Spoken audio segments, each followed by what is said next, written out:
Well, hello to you. It's Picken, CEO and founder of Wealth Migrate, and as you can see, I'm wearing my shirt that says Futurist. So I'm standing here at St. Stithians, which is one of the best schools in Johannesburg, South Africa, and normally during the day these fields would be full of school kids. But obviously at the moment there's a huge amount of concern in the world and all the kids are at home. So this Wealth Insight is going to be a bit of a rant, and it's also going to be a little bit longer because I really want to share with you a huge amount of information that I've consumed over the last week. I've had the privilege of dealing with some of the most successful, experienced people over the last week and asking them some questions around where is the world, where is it going. And I think there's such an interesting combination between fact, fiction, and hype. Why do I say that? Pick up any newspaper, pick up any phone or WhatsApp group with your friends, your work colleagues, any group you're on, and there is just complete hype and sensation around what is going on in the world with coronavirus and even the markets. The press are loving it. The media loves it. CNN, which is Crisis Network News, is at an absolute premium because they can talk about the deaths and the disaster and how the world's going to end, and people are lapping it up. Social media loves to spread sensational news. People love to deal with the hype and the sensation, and you can see it. I mean, you go on social media, go on WhatsApp. I mean, as they joke, coronavirus is spread faster by WhatsApp than anything else. And what's interesting to me was that sometimes in life you just got to take a step back. You just got to take a step back and take a bit of perspective. So people are probably going to love me for this video and others are going to hate me for this video, and I fully acknowledge that, and I'm taking a risk by giving you my opinion. One of the things I learned in the last crash was that I had a gut feel, and I didn't trust my gut feel, or I certainly didn't share it as much as I should have. And this time, 10 years later, I have another gut feel and I want to share my gut feel, and I'm going to go out on a limb, and I could be wrong, but that's the beauty of life and having an opinion. So what's interesting is that let's look at the facts. So currently in coronavirus, in the entire world, not even 10,000 people have died of coronavirus. 10,000 people. Now, when you get flu, and every single one of us watching this has had flu, more than 250 to 500,000 people per year, depending on the year, die of flu. Simple, basic flu, of which there's no medicine. We all know that. You can't go to the doctor and get antibiotics for flu. When you get flu, you just have to rest it out. The stats are 250,000 to 500,000 people die of flu every single year. And as we know, there is no medicine to cure it. Who dies most? The elderly, the compromised, and the poor. Hold that thought. 10,000 people have so far died in total worldwide, not even 10,000, from coronavirus. Just by the way, malaria last year killed 405,000 people in the world. Malaria. And it kills 3,000 children a day. What about snake bites? In America, there are 5 times more people per year dying of snake bites than there are that have died of coronavirus in America. And the last one, which we should all associate with, the number of car crashes, people that die from car crashes every year around the world, is about 1.5 million people. That is 3 times more than flu. And so what's really interesting when you look at this, and I come back to the fact that coronavirus is only less than 10,000 people, is how much of this is fact, how much of this is fiction, and how much of this is hype. So now, let's go to Dr. Graham Codrington. You can literally click on his link below. He's the expert, not me, as a doctor in this space. Well, the first thing, every single one of you is going to get it. So stop worrying about it. It's a matter of time. Just like every single one of you got flu, you're going to get corona. So all this fear mongering and worrying about whether you're going to get it, you're going to get it. And what he says, and click on the link below, 90% of people, it won't even be as bad as flu. And we've all had flu, so we know what to expect. 6 to 7% of people, it'll be a very bad flu. and 2 to 3 or 4% of people will die. Just like I've already explained, that a lot of people die of flu every year. And generally, it's the old, the compromised, and the poor. Now, I'm not saying we want people to die. I want to be very clear here. But we have to look at some facts here. And we have to get perspective on what is reality, what is normality, and what is hype.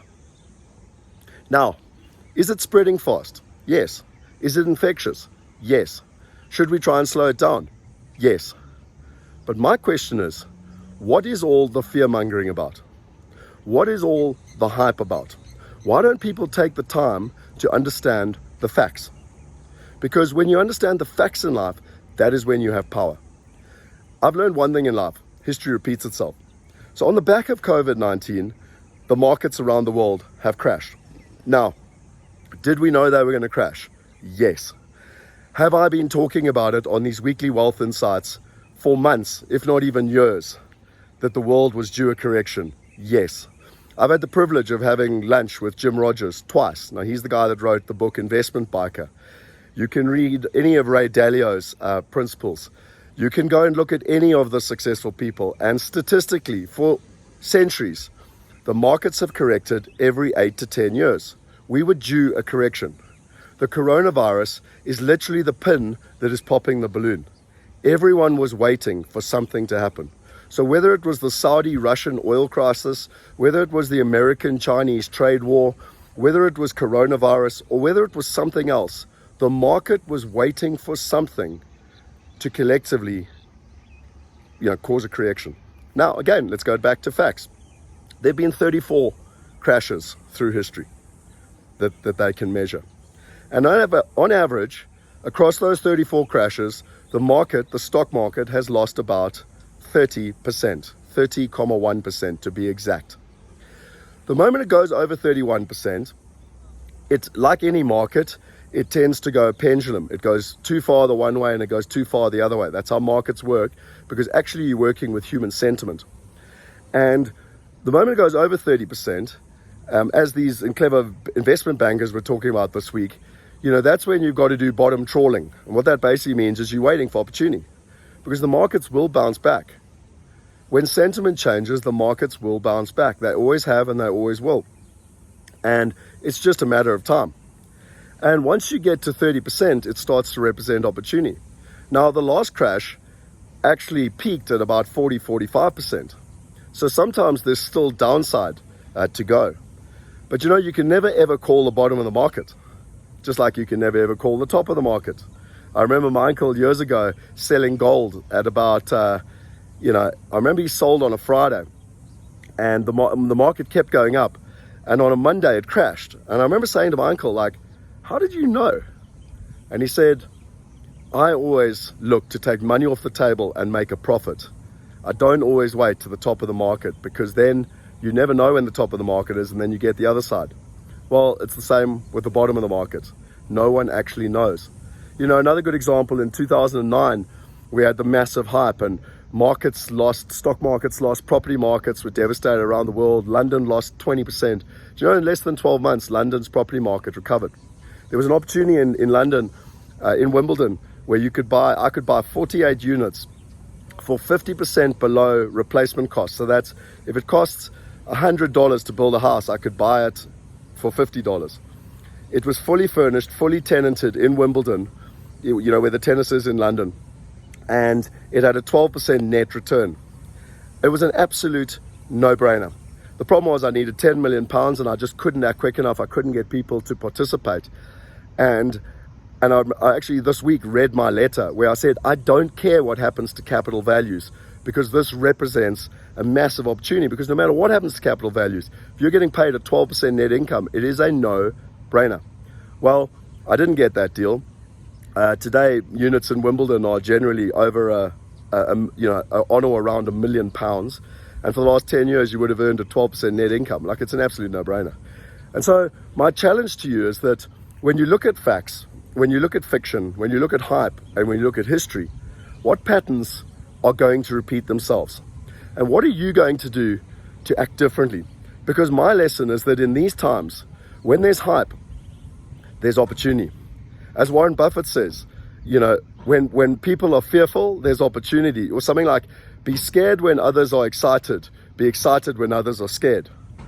So my purpose of this video is to bring some reality and perspective to the situation.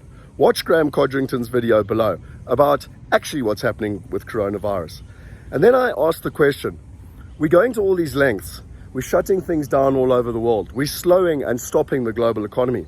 And as Dr. Graham Codrington says, the most compromised are the elderly and the poor. Well, who is going to be more affected with a global economy shutting down, going into recession or depression? It'll be the elderly and the poor.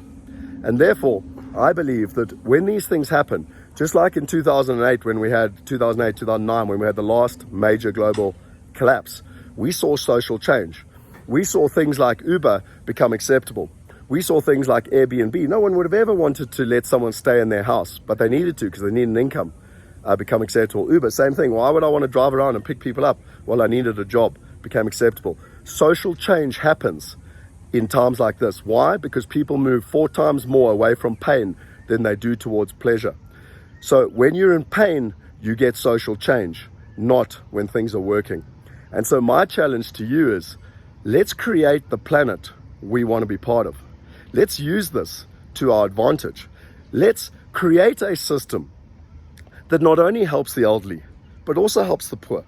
Why don't we help the 99% to be able to invest like the top 1%? Why don't we help them be economically resilient? Why don't we help them about teaching and actually investing in passive income and stable, sustainable, predictable income streams, so that in times like this, they too can just ride the wave? Why don't we look at changing the world for the better?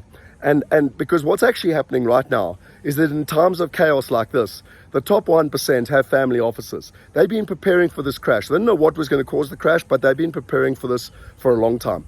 They were in great assets. They were economically resilient. And now they're going to take advantage of the opportunity while the rest of the world goes into panic. And rather than just trying to they literally are trying to survive.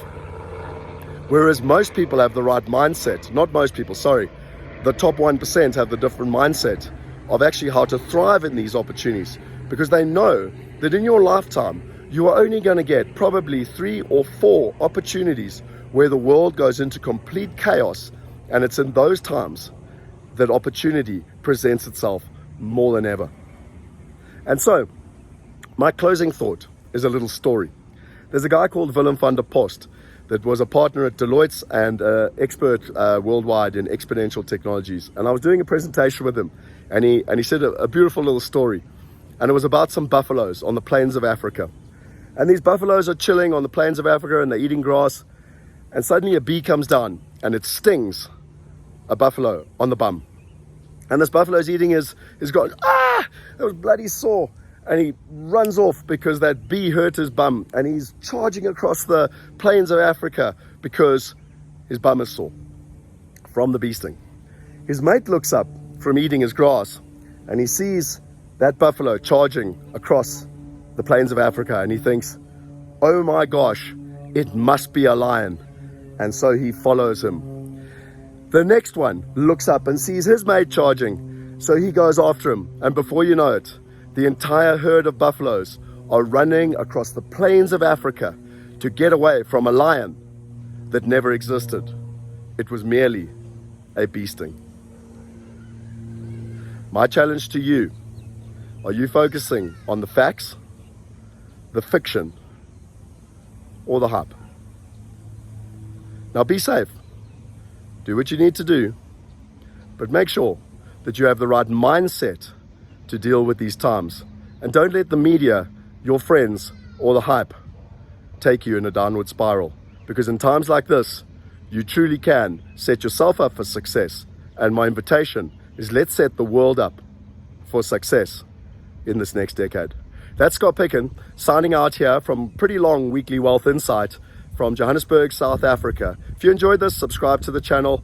I bring out these weekly wealth insights every single week, where I try and share the secrets, the tips, and the knowledge from the wealthiest people that I get the privilege of spending time around the world with. And If you think this is valuable, share it with your friends. We want to empower 1 billion people. We want to change the world. We want to solve some of the greatest challenges on the planet, like the wealth gap and income inequality. We can't do it on our own. We need your help. And my philosophy in life is that people need the belief, they need the knowledge, and they need the access. And I think we've got a collective responsibility to give it to them. And that's why I've gone out on a limb here. I've given you my thoughts. I've given you my opinions. And now we'll see if history repeats itself. This is a black swan. I fully acknowledge that. But there's been many black swans in the past, and history always repeats itself. Let's see if it's the same. Scott Picken, signing out for this week. Cheers.